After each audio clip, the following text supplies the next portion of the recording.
ওনার আত্মীয় স্বজন,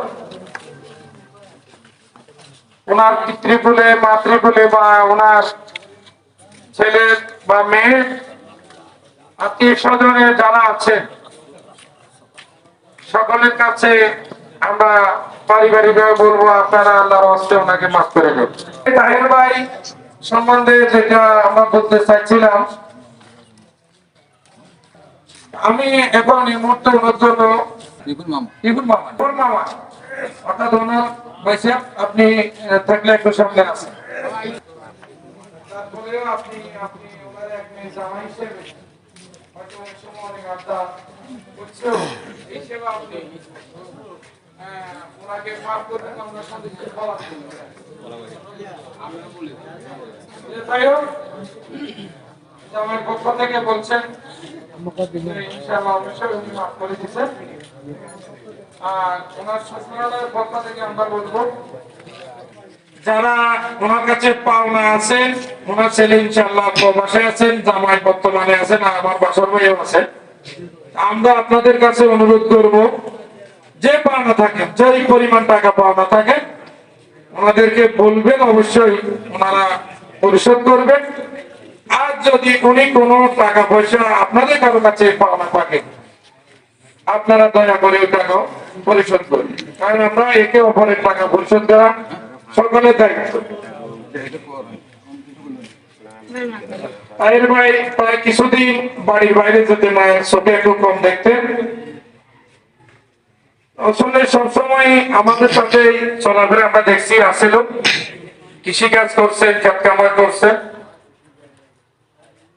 এই হিসাবে হয়তো অনেকের সাথে মিশতে পারেন নাই।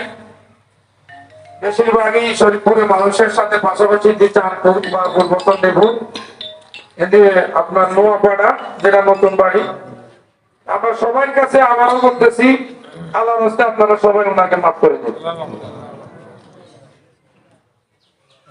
সংক্ষেপে আমাদের সানি মশাইয়ের মাওলানা সাকিব কিছু বলেন। আসসালামু আলাইকুম ওয়া রাহমাতুল্লাহি তাআলা ওয়া বারাকাতুহু। আমরা আজ এখানে একত্রিত হয়েছি, কাল আরেক জায়গায় আরেকজনের জানাজা একত্রিত হব, পরশু আরেকদিন আরেকজনের জানাজার মধ্যে আমরা একত্রিত হচ্ছি। প্রতিনিয়ত কেউ সবাই আমরা কোথাও না কোথায় জানাজার নামাজ আদায় করতেছি।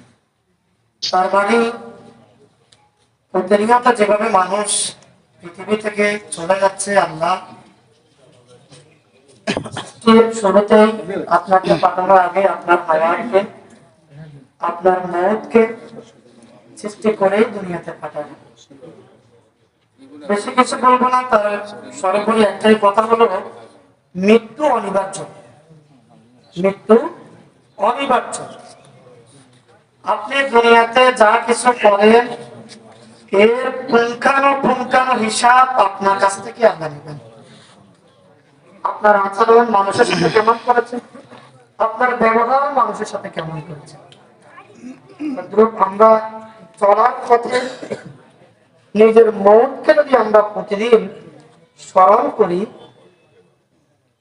নিজের আমরা যে দুনিয়া থেকে চলে যেতে হবে এই বিষয়টা যদি আমরা একটু নলেজে রাখি, তাহলে আমরা আশা করি পরকালের জন্য আমরা কিছু না কিছু করে যেতে পারি। আমরা প্রতিদিন জানাজার নামাজ কোথাও না কোথায় পড়ি, কিন্তু আমাদের দিলের ভিতরে এইটুকু নাড়া দেয় না যে আমরা দুনিয়াতে আল্লাহ পাঠাইছি আল্লাহ ইবাদত করার জন্য। এইটুকু আমাদের দিলের মধ্যে নাড়া দেয় না, না হলে ফজরের নামাজে মুসল্লি এত কম হয় না।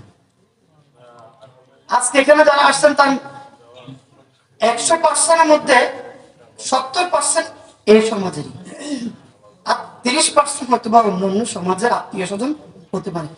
তাহলে 70% মুসল্লি কি ফজরের নামাজে আল্লাহু আকবার আপনার কানে বাজে না?